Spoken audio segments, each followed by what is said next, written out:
The digital hostage crisis of 2025 wasn't about corporations anymore. It was about you. The lights in your city, the data in your doctor's office, the supply chain that builds your car. All held for ransom. And the numbers behind this siege are staggering. Forget what you thought you knew about hacking. This year, the game completely changed.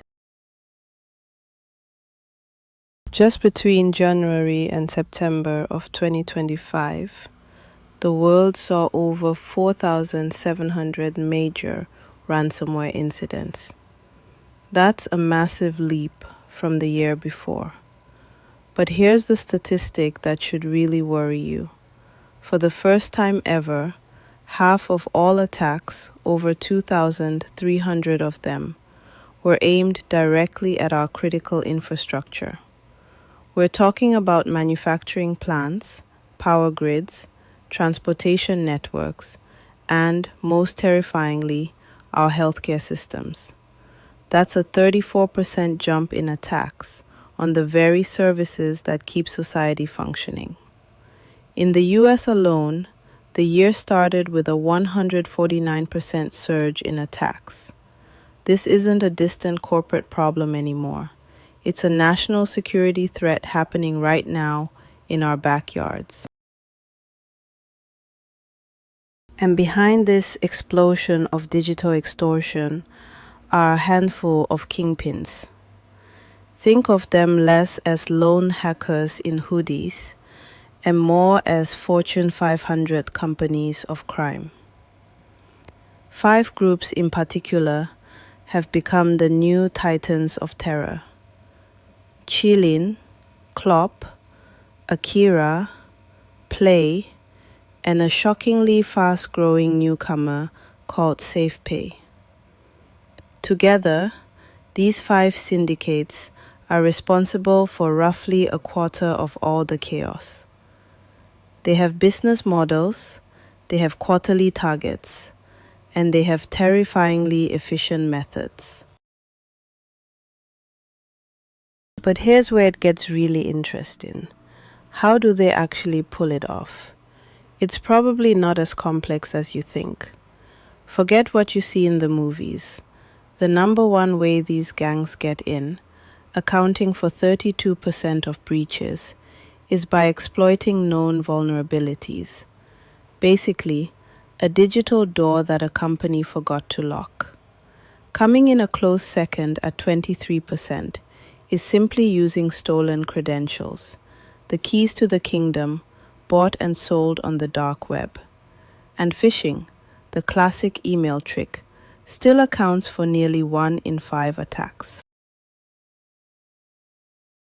The most chilling part? The speed. From the moment they find that unlocked door, the median time it takes for them to deploy the ransomware and encrypt an entire network is just 5 days. Think about that. On Monday, a single employee clicks a bad link. By Friday, an entire hospital can be offline, with every single patient file locked away. And that's exactly what happened. 2025 will be remembered as the year ransomware gangs declared war on healthcare. They realized that patient data isn't just valuable, it's personal, it's sensitive, and hospitals are often desperate to get it back. A group called Akira, which dominated the third quarter of the year, with over a third of all attacks, went on a rampage. They hit Richmond University Medical Center, affecting over 670,000 people. They breached Sunflower Medical Group and stole 3 terabytes of data. 3 terabytes. That is an unimaginable amount of private information. And we're not just talking about names and addresses. We're talking about everything. Social security numbers, passport scans, credit card details, and the most intimate medical diagnoses. One group called Reseda even specialized in this, auctioning off the stolen data of hospitals to the highest bidder. At Hospital El Cruce in Argentina, attackers stole 760 gigabytes of patient records and demanded a 200,000 ransom in Bitcoin. They weren't just encrypting data, they were stealing lives piece by piece and putting a price tag on them. This threat isn't just for major hospitals in big cities either. One of the defining stories of 2025 L was the attack on Michigan City, Indiana. A group called Obscura targeted the city, stole 450 gigabytes of internal data, and systematically shut down municipal services. When the city missed the ransom deadline, the hackers did exactly what they promised. They dumped everything online for the world to see. It was a brutal public shaming, designed to terrorize not just the victim, but any other town or city watching. It paints a bleak picture, right?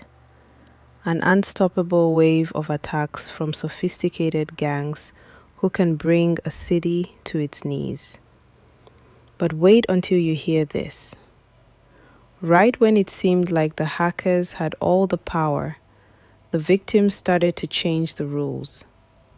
A quiet rebellion began. For years, the central debate has been, do you pay the ransom?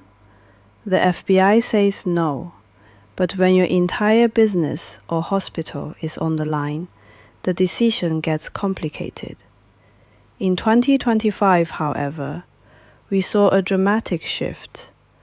A staggering 64% of victims refused to pay.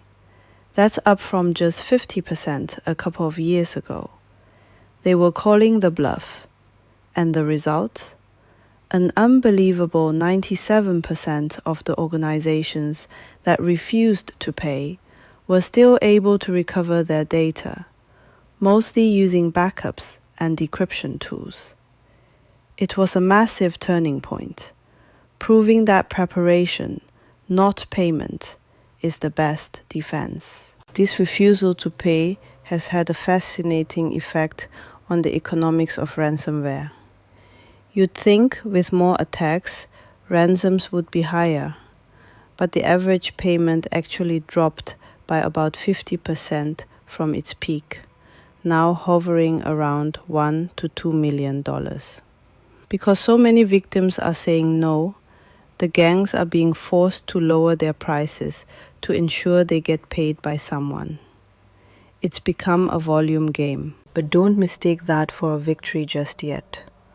While individual payments are down, the overall financial machine is still churning. Cyber insurance claims skyrocketed by 68%, creating a whole new controversy. Are insurance companies actually fueling the fire by providing a safety net that might discourage companies from investing in better security? It's a debate raging in boardrooms right now. Because even with lower average payments, the total haul is still immense. In 2024, criminals raked in over $813 million. The money is still flowing. And the threat is evolving beyond just financial crime. It's becoming a tool of geopolitics. We saw groups like Cavalry Werewolf, who were caught posing as fake officials from the Kyrgyz Republic to send phishing emails to targets inside Russia. This is cybercrime crossing the line into state-level espionage. We also saw state-sponsored groups like Storm 1175 discover and weaponize brand new vulnerabilities, like one in Fortra's Go Anywhere software, to deploy the Medusa ransomware against their targets. Meanwhile, new players are constantly entering the field. The gang CyberBlabber, almost unheard of before, exploded in Europe with a 118% surge in activity in just a few months. They went from obscurity to one of the top 5 gangs on the planet. This is the new landscape, a volatile, high-stakes battleground where new threats can emerge overnight, and the line between crime and warfare is getting blurrier every day. So 2025L was the year the digital hostage crisis came for everyone. The attacks were bigger, bolder, and hit closer to home than ever before. But it was also the year we saw the beginnings of a real fight back, built not on paying criminals, but on resilience, preparation, and a collective refusal to be victims. The war is far from over, and the strategies are changing on both sides of the firewall every single day. This world of digital conflict is complex, and it's evolving faster than anyone can track. If you want to stay ahead of the next big threat and understand how these invisible wars are being fought, make sure you subscribe and hit that notification bell. And I want to know what you think. If your most personal data was held hostage and you had the choice, would you pay the ransom? Let me know in the comments below.